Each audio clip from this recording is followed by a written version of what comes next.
Non mais vraiment, on se fiche de la gueule de qui de payer un supplément 5 € pour aller voir ça en salle sans déconner?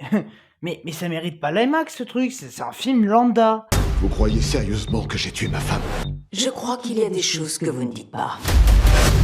Bonjour à tous, c'est Nintendo, j'espère que vous allez bien et aujourd'hui, petite critique et aussi en même temps un petit coup de gueule dans cette vidéo, mais on va parler de Reconnu coupable. Alors petit coup de gueule parce que bon, vous savez, des fois quand surtout pour, nous youtubeurs critiques, quand tu vas au cinéma, tu prends l'horaire qui t'arrange quand tu sors du boulot, tout ça, c'est des fois compliqué et donc moi j'ai pris le seul horaire qu'il y avait, je crois que c'était 16h40 et en fait, bon, c'est une nouvelle salle que j'avais jamais testée et alors, bon, quand prends mon ticket et qu'il me dit qu'il faut payer un supplément, tiens, j'étais content, tiens. Oui, parce que alors, bon, c'est vous savez, les salles ultimes 4K laser, siège inclinable, ma bite en photo, je sais pas quoi, enfin bon, des salles qui ont plus de technologie que de films. Alors moi, c'est pas tant le problème, mais bon, enfin, faire payer 5 balles de plus, surtout que bon, il y a des films, je veux bien, Avatar, mais alors, Reconnu coupable, il va vraiment falloir m'expliquer en quoi il mérite une salle IMAX, machin, je sais pas quoi.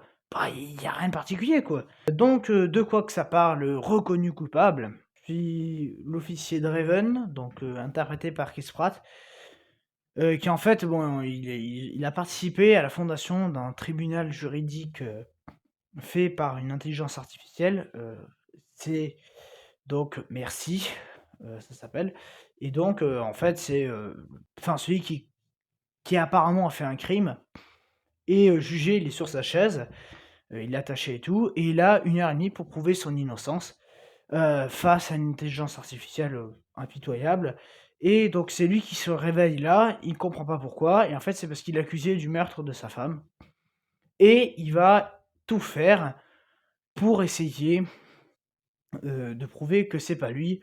Sauf que bon, évidemment, il va avoir plein de péripéties et tout le tutti quanti. Et alors, contrairement à tous ceux qui sont là en train de s'exitouiller et de défoncer le film à tout va, ben moi je vais le défendre.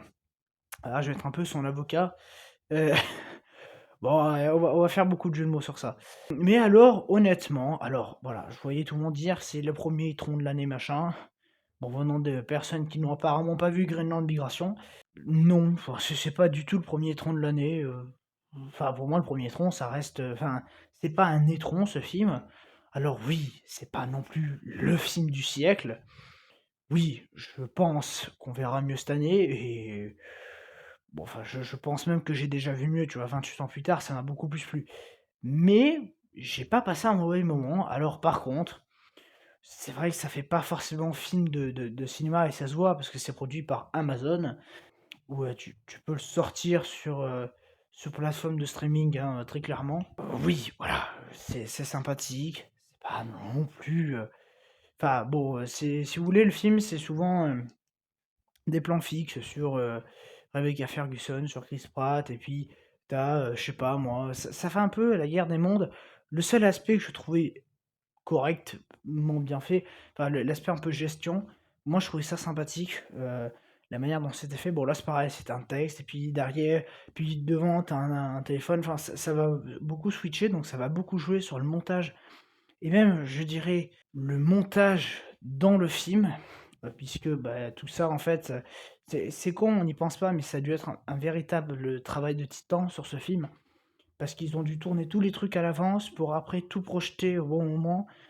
Bon, enfin, ça a dû être vraiment très, très compliqué et donc voilà, je trouve pas ça naze. En termes de réalisation, il y a pas non plus beaucoup d'idées, ça fait vraiment, caméra de suivi, vous savez? C'est genre la petite caméra du flic et puis on dit à l'acteur de courir comme si c'était un flic machin et donc tu as la caméra qui bouge. Ça fait vraiment comme ça, je pense pas que ça pourrait plaire à tout le monde pour le coup, mais bon, ça fait vraiment les caméras, on switch rapidement machin, ça fait vraiment, on fait un procès un peu au scotch quoi, enfin, on suit tout le monde, des fois tu as des trucs qui sont filmés par téléphone. Moi, je pourrais pas dire que c'est nul parce qu'il y a eu une bonne gestion, je trouve, mais bon, enfin, c'est vrai qu'en termes de réalisation, c'est pas le film où il y a la réal du siècle, voilà. Mais j'ai envie de dire, c'est un peu comme beaucoup de films de procès, sans être méchant. C'est pas des films, les films de procès, bon, à part, à la rigueur quelques-uns, dont Juré numéro 2, mais Bon, enfin, les films de procès, c'est souvent des films assez plats, assez terre à terre, où tu as la caméra qui est assez fixe et qui est surtout là pour te montrer un procès, le déroulement, les péripéties, machin. On est un peu dans ça, voilà, et on saluera surtout la performance de Rebecca Ferguson qui enfin joue bien. Non mais j'y croyais plus moi depuis Mission Impossible, hein. Depuis Mission Impossible 7, je commençais à perdre espoir. Parce qu'elle joue un peu la personne froide et même d'ailleurs, alors le propos qui est à la fin, bon je vais pas dévoiler, mais je trouve que c'est un propos intéressant sur l'IA. Bah, c'est pas tout noir, tout blanc, c'est vraiment le gris qu'il y a au milieu. Où il y a un personnage qui dit: «On apprend de nos erreurs».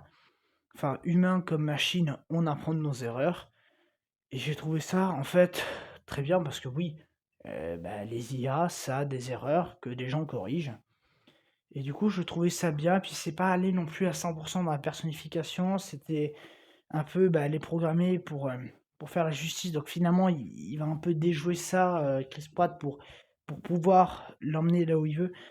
Enfin, c'est bien pensé, c'est même la fin, j'ai vu des gens se plaindre des sur-twists, machin. Alors oui, bon, très clairement, le dernier petit twist, pas forcément nécessaire, voilà, mais j'ai pas trouvé que ça faisait trop, tu vois. Enfin, donc voilà, je pense qu'on va en arrêter là pour la critique. On se retrouve lundi pour Marsupilami, que j'ai déjà pu voir en avant-première dimanche. N'hésitez pas à vous abonner, à laisser un like, à commenter, enfin à dire en commentaire ce que vous avez pensé de ce film. Et donc, bon, je vous dis à très bientôt pour la critique de Marsupilami. Allez, ciao!